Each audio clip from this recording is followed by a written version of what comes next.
سلام بچه، چطوری؟ امروز اومدیم با آموزش خرید ماشین و موتور تو بازی جی تی ای وی. اول باید یه دونه پارکینگ بخریم مثل من.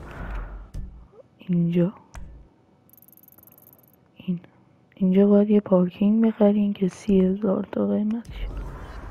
اونو که خریدین میرین دم درش، وای میسین اینجا، تلفنتون رو برمیدارین، میان تو اینترنت،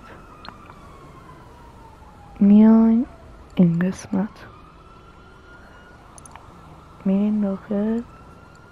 اینجا انواع اقسام چیزا هست، مثلا اینجا ماشینای لوکسشه که همه جا پیدا نمیشه،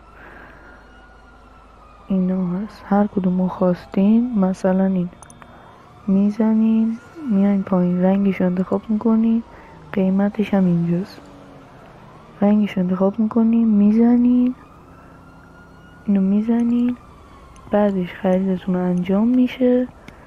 باید برین جلو،